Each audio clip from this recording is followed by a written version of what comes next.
All right, before we jump into this one, quick context. This chat with Maddie King hit different. On paper, she's Canva product marketing, ex-Unilever, working on brands like Dove and Rexona, ex-TikTok brand strategist, early Magic Brief team before the Canva acquisition. But that's not why I wanted her on. At 17, she tore both ACLs and lost her dad in the same year.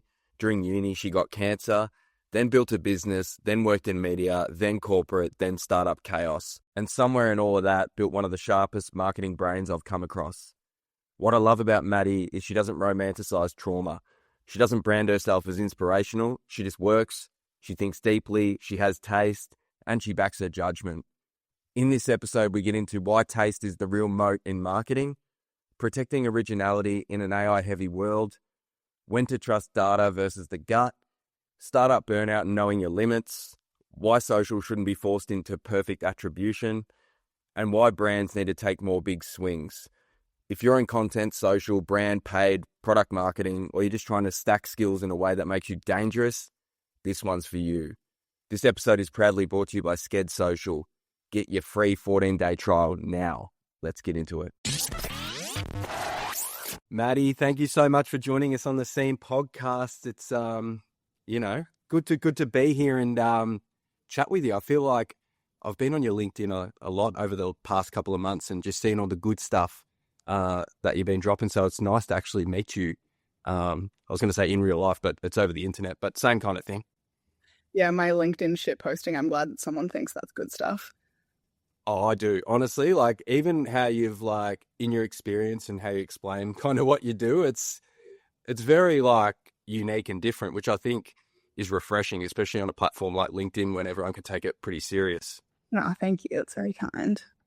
So how did your whole journey into what you do now, how did it all happen for you? Like how did you get into content, marketing, brand, all that kind of good stuff? Yeah, I've got a bit of a portfolio career that doesn't really follow a straightforward path. Until the age of 17, I thought I was going to be a ballerina. So went to a performing arts school, was just really locked in on that. And then in the same year, I sprained both of my ACLs and my dad died. So if you want to just like have something that moves your career in a completely different direction, I was off dance for like 9 months. And then that was around when in Sydney you start doing the HSC as well. So I completely changed track and got into business school and studied commerce and did marketing. And then in my second year of uni, I also got cancer myself, which is very fun. And then that was also going into the start of COVID. So I couldn't do any of the grad roles because I was sick. So that delayed uni completely. And then it was also COVID. So like hiring and work was super weird. And I guess the first thing that I did professionally that is adjacent to what I do now is like start my own business. And also I was posting about my cancer journey on social media. And not that that teaches you how to make like B2B SaaS content, but it teaches you how to storytell and like, you know, how to actually tell something in a way that's really interesting and have the visuals and like communicate quite authentically on the internet. So that's kind of how I got into content. And then I started my own business off the back of that because I'd built a little bit of a following. So I was making headscarves for women who had lost their hair to cancer. And then I ended up in a social media role at Mamma Mia, which is like a media company, a women's media company in Australia, and kind of just continued the content track. I also worked at TikTok as a brand strategist, which was ad platform side, more pitching to clients and again, narrative storytelling. And TikTok's obviously a very content forward platform. Then I went completely different direction and I worked at Unilever for a few years and I was in a brand management role, so super corporate for Hellmann's mayonnaise. And then I worked in a category role for the personal care category. So that's like Dove, Rexona, and Lynx. And then I was pretty sick of corporate by that point because just not really my vibe. And then that's when I got introduced to George at Magic Brief through a mutual friend. And then, yeah, I was full steam ahead into early stage startup and I was their marketing lead, which is just really code for you just do everything that needs to be done that can be done. So content was a lot of that, but behind the scenes, like I was doing like cold outreach pitches, like deal demos, deal close, like flew to New York. And some of the biggest deals that we signed were literally me just cold outreaching people on LinkedIn.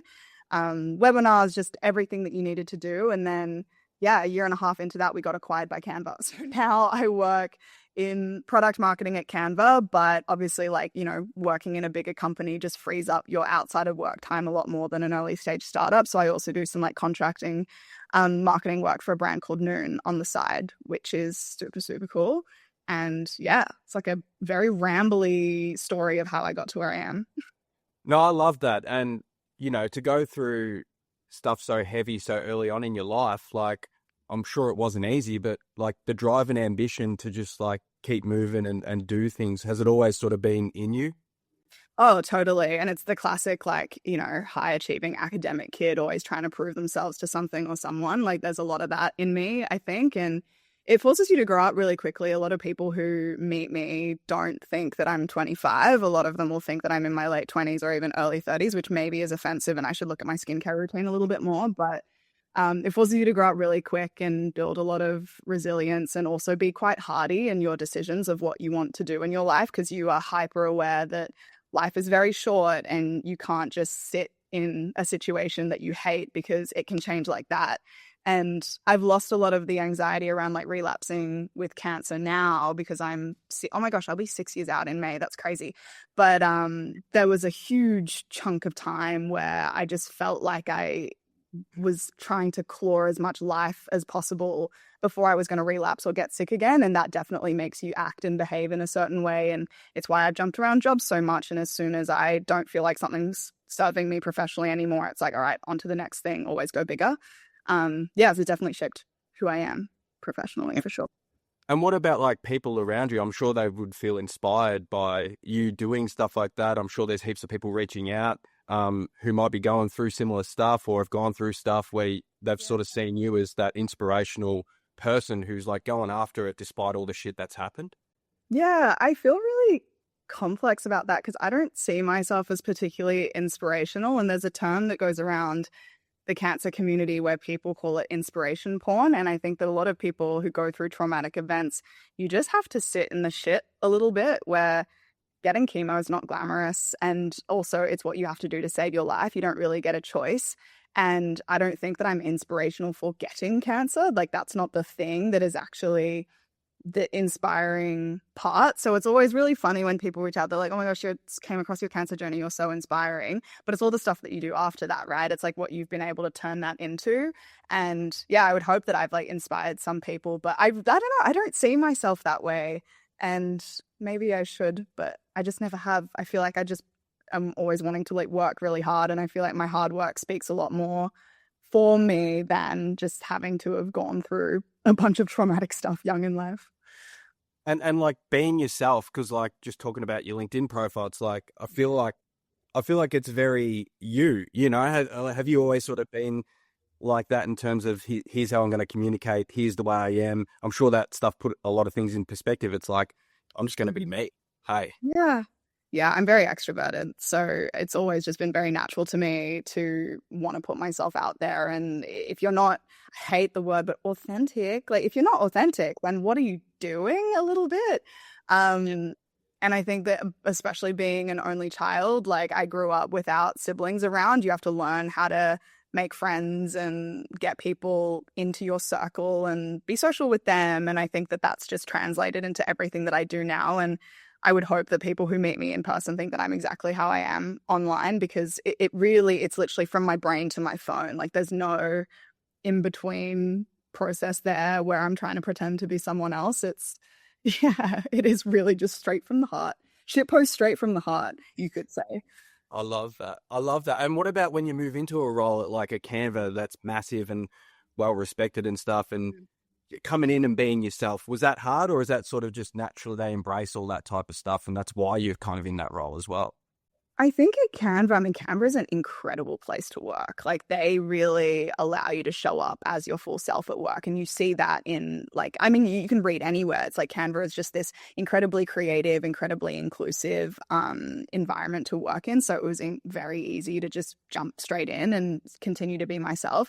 I would say the place that I probably struggled most with that was Unilever. And part of the reason that I left is the hierarchy feels a lot more intense at an organization like that, which makes sense. You're a multinational FMCG company and you're dealing with like very strict brand guidelines and these legacy brands, and it's different to a tech startup or, creative design app. It's a completely different product that you're trying to deal with.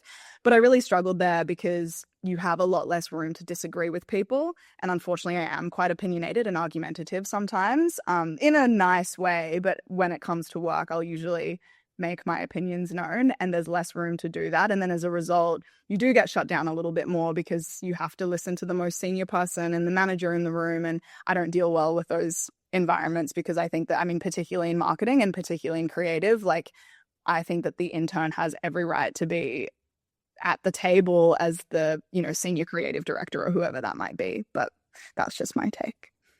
I love that. And what do you think are some of the underrated skills in your industry and profession where you're seeing like maybe advice to younger people who might be going through a similar journey? Is it, anything that you've sort of seen stand out, or any skills that you've like, if you sort of hone in on this, like things will happen? I think this is a soft skill, but I keep coming back to it. And I just think that one of the most valuable things that you can do for yourself as a marketer, particularly if you want to go down this more creative track, is to develop a really strong sense of taste. And what I mean by that is putting in time and dedication and just intention to really refining what your internal filter is for what is good work. Why is it interesting? Why does it speak to me? Am I happy to co-sign my name to that? Because in an era of AI slop, that is literally all you have. And I think that it's a lot of the reason in this industry why people will or won't work with you. And I definitely look for that in people, and whether that's honestly people in my professional life and also in my personal life. Like if someone has a really cool sense of fashion or they love interior design, they've just got an eye for an aesthetic in a way. I really value that because it means that you've put some time and effort into you deciding what you like, and that's your signal for like what you want to put out in the world. And that's different. Like taste is subjective. I think that what I think is a good piece of work and what I think is interesting will be completely different to someone else. But if you want to work with me, you're co-signing the stuff that I like. And that's the reason that we want to work together, versus if you want to work with someone else, it's because you're agreeing with their taste and that's what you want to co-sign into the world. And I think that the earlier that you can be pretty solid in that, or at least have a steer on what that feels like for you, the better. Because otherwise you're just going to be in this endless cycle of trying to replicate other people's ideas and be someone else rather than have that really sturdy in how you show up. I love that. Like taste, I think, is so important. I feel like for the years there, it was about the quantity of stuff. Like, can you pump out this type of stuff? And now it's really leaning back into less is more, good shit, not necessarily high quality, but high taste. Like, seeing things as like a portfolio of something, hey, where it's like all these different connections come in and it's all kind of cool. Like I love following those pages who just, it's like a Pinterest or a Tumblr board. You know what I mean? And it's just like the mood and stuff. And you're like, I get it now. And like, you have to be proud of your work. Hey, like when you put it out there, you're fucking stoked that it's out there, not just like just ticking this off because it's a job type of thing. Exactly. And what about with AI and stuff and with all the different toolkits and things that we can use now? How are you seeing that impact workflow and creativity and all that kind of good stuff? My favorite analogy for this is that everyone has had an iPhone in their pocket for the last, decade, but you're still going to employ a photographer if you really want a high quality shoot at the end of the day. And I see AI as the same thing. Like it's made a lot of production, ideation, refining, a lot of the creative process has become a lot more accessible because of it. And I definitely use it, but I am precious about those early stages of ideation not being completely driven from AI, because again, like that's my brain, that's all I have. And so creativity and coming up with ideas and being able to respond to a stimulus is a muscle that will atrophy if you don't use it. And I'm hyper aware that I need to keep that muscle working. And for the rest of the world, in the same way that we have the iPhone and, we can all take heaps and heaps of photos, the photo that is actually going to make you feel something, or at least just at the very least find it beautiful, you've either like developed enough of a sense of taste that you have chosen to curate it in that way. And you've said, okay, this photo is better than this photo, and that's why I'm putting it out in the world. Or you're going to pay a professional who isn't going to use an iPhone and has actually invested the time and the skill into being able to compose and light and style imagery as well. So I see AI as very much the same thing. And like for speeding up processes, great. For refining an idea, great. For doing all of the like arduous and time-consuming tasks, great. But I really think that we should protect that kernel of originality in creative work, and I think that should come from a human. And maybe that's a hot take, but that's just what I think. No, I love that. I totally agree. And what about like when you trust your taste and gut feel and you see different responses with, say, data or feedback? How do you sort of move from there? Like you might think something is going well, or in your head you're like, maybe if we just keep pushing or things like that. What's your kind of feeling that, like data insights versus like gut feel? I think it becomes channel dependent now though, because for example, if we want to go specifically into paid ads, which is a lot of what I did at Magic Brief, and that's now brought into Canva and we're building Canva Grow, a lot of those principles I actually see as quite different, because there's work that you put out in the world for joy and for feeling and for emotion, but I am also here to make money like everyone else. And sometimes with ads, you just got to go where the money is and you got to listen to what the data shows you. That's not to say that you can have an incredibly tasteful campaign that also converts. Absolutely. But there's an intention there. So with like AI driven ads and like AI UGC, for example, again, it comes back down to, yes, maybe AI is doing that execution, but what are those customer insights that you're coming back to? Why are you scripting it in a certain way? Who are you actually trying to speak to with that? And what's the central idea? And then, yes, you can put it out into the world and then data will tell you what to listen to and what not to. And that can be a high level of like AI UGC works. So let's keep doing that. Or it can be super granular and that like, you know, the hook of this video performed better and therefore we should like try and apply the essence of that hook to another video. Or generally every time we use a creator that looks like this, it tends to convert better than looks like this. I can't have a broad enough take on that because I think it depends on the activity and what the actual intention is. Because for example, if you're, I don't know, you're trying to put out work that is for an like activation event that's more community building, I would be less like, let's go super hard on the numbers. And it's like, that's not really the intention of the channel. I love that. And what about like learning new things? I feel like you're very switched on and like obviously really passionate about what you do. Like, how do you learn new things? Is it by scrolling and consuming, reading books, talking to people, all the above?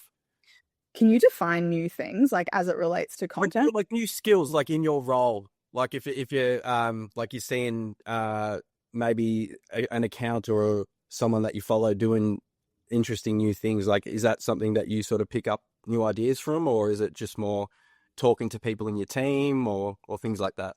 Yeah, I learn a lot from social. I mean, I'm 25, so I'm scrolling TikTok like every other 25-year-old. I don't think I would have a career if it wasn't for social media teaching me everything that I know, like even from the early days of setting up my business and trying to code in Shopify before we had any kind of AI to help us with that.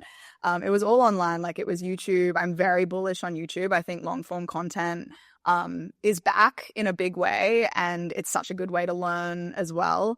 And yeah, like I just think that that's the future, right? It's like you have to meet the moment, and that's where people are learning. And so for any brands that are in the educational space, that's absolutely where you need to go. So yes, definitely on social media. And I also just like, I'm a tinkerer. Like I'll always just have little things that I'm kind of testing. Like recently I've been like dabbling in like Claude Code or like getting back into creative writing, and I'm just like in my notes app kind of doing things. And if you always have these little, I just call it, it's like tinkering sessions of new stuff that you're trying, then you're keeping your brain active and you never know when stuff might cross-translate. And I think that's been really cool as well, as because I've had this random career, I don't always know how the pieces are going to line up. But even when the Noon opportunity came up and that was like a CPG brand, and I was just thinking like, wow, who else in Australia has like worked at Unilever and deeply in paid ads and like social media creative? Like it's such a unique blend of things to have done and skills to have built and learnt. But I know trade really deeply. Like I know about shelf layouts and I know how Cartology and Woolworths works and planograms, and I understand out of home and like full funnel planning. But then I also understand Gen Z social and working with creators and how to make all of that turn into a flywheel and cutting up paid ads and creative testing. And it was just so cool to see that all of the skills that I'd tinkered with over the years had actually come together and been able to be really impactful for a brand. So yeah, big fan of a good old tinker. I love that. And like skill stacking, hey, it's like everyone's unique with what they've done. And it's like what you've done is completely different to someone else. And it's like you can bring different insights and different things to the table from your experience. Hey, it's just about like taking those opportunities and things like that. What about like saying no to things? Like, is that something that's hard for you or pretty easy because you're just like, I'm pretty focused on kind of what I want? At the moment, my hand has been forced. I get maybe 4 to 5 inbound DMs a week on LinkedIn asking me to work for people, but I'm just at capacity because between Canva and Noon, I really can't take on anything else and still be able to go to the gym and live a life and see my friends. So I'm a lot better at it. There's definitely been times in my life where, particularly when you're younger, and I don't think this was a bad thing as well. Like, I don't look back on that and think that I should have said no to things, but I am very prone to putting too much on my plate just because I know that I can be a bit of a workhorse and I can really push it. And that has been bad for my health in the past. But I think that now I know where my focus areas are and I'm doing work that I'm excited about and that feels like it's propelling me forward in some way, and saying no to opportunities. It's sad. There's brands in there where, like, absolutely, if there was 3 of me, I would love to work with you, but I also have to be realistic, and I don't feel comfortable saying yes to something where I know I can't deliver 100%, and I would rather say no to the opportunity and give it to someone else because there's so many talented people out there than keep it for myself and do a bad job. So yeah, definitely a skill that I've built better over the last couple of years. I love that. And what about like, I feel like socials and content and stuff is there's so much new stuff going on all the time. Have you reached a period where it was like a burnout experience or things where you're like, oh, I've taken on way too much. I really need to set some boundaries in place and make sure that I'm not just burning the candle at both ends? Yeah, I would say that experience for me wasn't directly related to social. It was just when I was working at Magic Brief. Like, I've never given so much to a job and so much to a business as I did to that startup. And I'm so grateful. Like, all of the opportunities that I've had have been because of Magic Brief. And I worked bloody hard. All of us worked bloody hard. It was the every day in the office, like you said, burning the candle at both ends. I was often in the office past 7:30, 8, and that was just the done thing. That's how we got stuff done. And it was incredible. And when we went to New York as well, we were working 2 time zones. So I was working the Australian time zone and the New York time zone. And I was sick. Like, I was ill on my deathbed, still trying to go to customer meetings. And that was crazy. But I think the learning from that, and then once we got acquired, was that is something that you can do at a phase in your life with certain responsibilities in your life.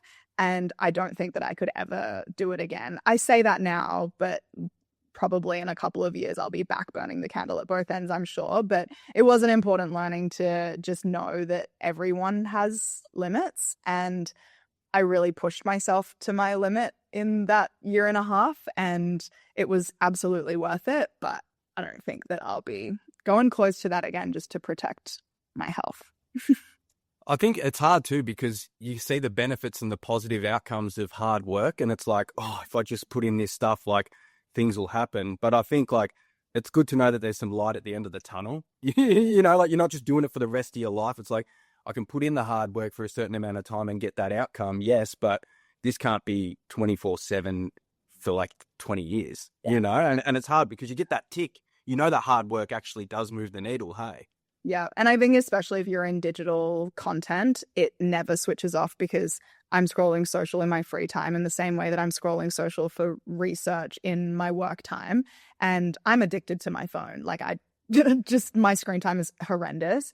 And that's something that I'm aware of. But at the same time, I feel this deep fear of if I switch off, then I lose it. Like, I lose the magic. I don't understand what's happening on the platforms anymore. And even now, I spend a lot of time, I'd say like Instagram is my main platform. And I've been spending less time on TikTok. And you'll come in and there'll be trends and formats and different styles of content and ways that people are commenting and all this stuff that pops up in 1 to 2 weeks that you lose track of. So it is hard to find the balance, and I don't think that I found it, but It's interesting to see how it's going to evolve in the next couple of years as well, just with like this space still booming so much and how we can actually sustainably have careers in digital content without everyone just wanting to throw their phone at the wall. Yeah, I love that. I've definitely thrown the phone at the wall a few times, and it's a hard thing too, because it's like I scrolled because I love it, like in the first place, but then I'm also learning and I use it as for work stuff. So it's easy to make that excuse to myself to be like, yeah, it's okay that I've got 15 hours screen time today. It's like, it's for work, but it's like, okay. But I feel like some of the best ideas happen when you put yourself away from it a little bit and just do other things and get inspired by just going for a walk or talking to random people who you might not talk to, Yeah. Yeah, totally. And that kind of comes back to the like taste thing in a weird way of if I'm out in the world and I see something and that can be a kernel of an idea that I'm able to bring through to something that comes into fruition, or whether it is random shower intrusive thoughts that I turn into LinkedIn posts. Like if you have that filter quite dialed in so that you know it's like, oh, there's an idea, there's an idea, there's an idea. You have to keep that muscle going too.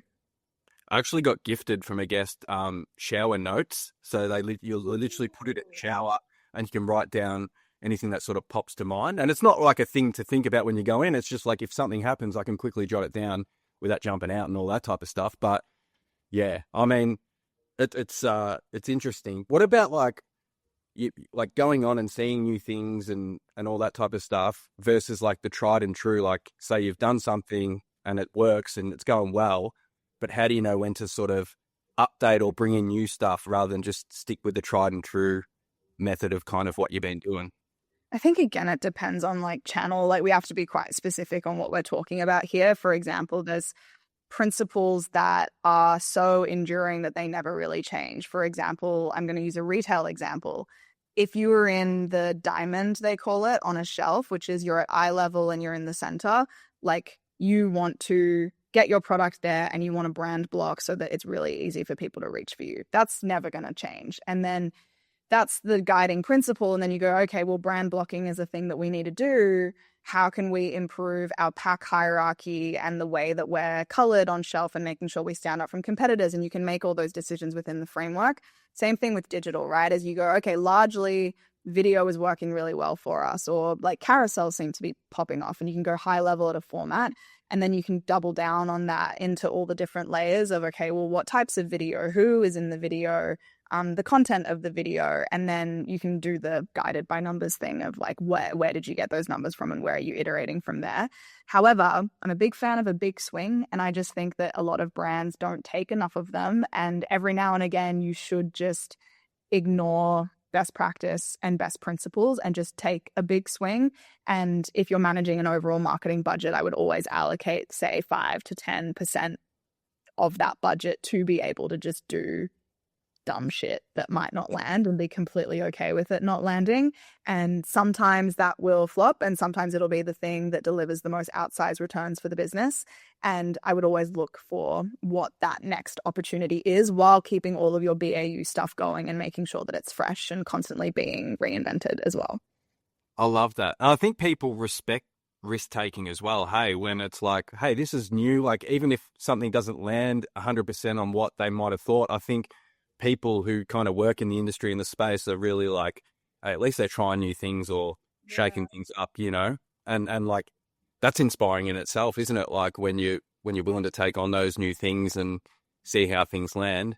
But what about like metrics? I know it's all specific to kind of what you want to do, but is there anything like more broadly that you might have some advice for people coming through the ranks? Like what should they really care about when they're posting stuff on socials?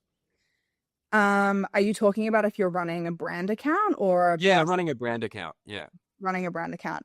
I do not believe in perfect attribution, so I'm pretty against any model or advice that tries to tie a particular post to a purchase. This becomes even more extrapolated if you're in retail as well. Like you just shouldn't do it. But it's being really clear on the intention of the channel. And yes, sales might be a part of that, but why are you actually there? And is it to, if you have a strong community angle, is to build a community, then you're like using your broadcast channel a lot, you're responding to comments a lot. How much inbound content are you getting from people organically posting your product because they're so engaged? One of the craziest things that we saw at Noon was we partnered with a big creator family, and then when the product went live, we actually have more taste test videos than we know what to do with. Like, we have a too much content, we have a too much UGC problem rather than a not enough UGC problem. And that was all driven by how we showed up on social and us reposting people and rewarding them for that behavior. And I would assume, not that I've tried to do the exercise of perfect attribution, that has led to more sales because we're actually nearly sold out.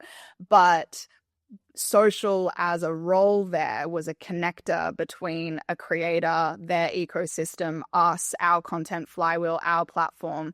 And it was this amplifier rather than just us putting content out and expecting an ROI on the other side. So I think I would just challenge people to get less bogged down in the sales metrics when it comes to social and start thinking about its role more holistically as this connective tissue between different activities that you want to do. And, pipe it into your marketing dashboard, have, your Looker Studio set up with all of your channels. Absolutely. But I just think that it's such a flexible platform and you can do so much with it that it's actually an injustice if you try and just make it this really bottom of funnel thing that you have going on. Yeah.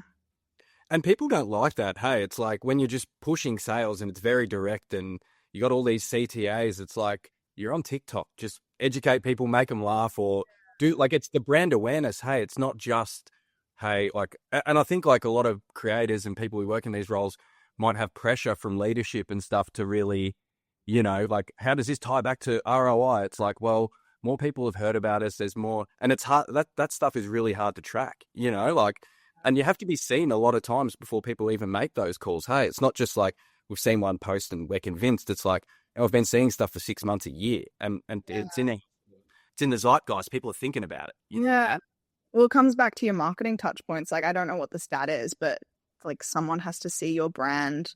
It's either 7, 12, 21. They have to see your brand a lot of times before they take an action. And an action might not even be a purchase. It's just some kind of engagement. And like, people love to be pretty one-track minded about social as this one and only channel that's either going to solve something. And then if it's not solving the business, then it's the problematic channel that's not delivering enough. And I just think that if you get your marketing fundamentals right, you need an omni-channel approach. You cannot rely on one channel to do everything. You have to understand the role of every single channel. And I just think that because social is so intertwined in our personal lives and everyone is on it, and it's also this incredible like business uplift opportunity, people don't always know what to do with that. And like, I have so much respect for social media managers who are managing brand accounts because you can't fully be a creator either. And I think people think that you can. 1 second. Yeah. Was that iced coffee? Yeah, it's a cold brew that's been sitting there for too long. Let me restart that train of thought again. Yeah, I feel a lot for people who have to manage brand accounts because you can't fully be a creator either, because at the end of the day, there is a product behind there somewhere. And in some ways of thinking, it is a massive waste of resource if you make content that like never mentions the product at all. And as someone who understands a P&L, you can't be investing in something that has no product attribution whatsoever, even if it's not perfect. And the best creators in the world often just showed up authentically, creatively, don't have a business background, don't have a marketing background, and they're just there to entertain. So how do you bridge the two? And I just think that to do that well is such a skill and takes so much judgment and getting it wrong and being a little bit embarrassing and getting pushback from everyone who thinks that they know how to do your job. And I just have so much respect for people who work in the social space. And I hope that we get the recognition that we deserve eventually, because we usually don't right now. I love that. And I think even more now than ever, like, people are starting to see that storytelling is one of the most important things you can do for a brand, is literally like tell the story. Like, how do you exist? I think gone are the days where it's like, oh, we just have to have a Facebook and an Instagram page, to now this is the first time a lot of people are seeing your stuff. So it's like, what's their first impressions? How do they keep coming back and all that type of good stuff? But Maddie, it's been awesome chatting with you. If people want to find you, hit you up on LinkedIn. But and ask for too much work because you're under the pump already, but we'll put the link in the show notes and stuff. But yeah, I'll bloody love this chat. Cool. Yeah, this was fun. Thanks for having me.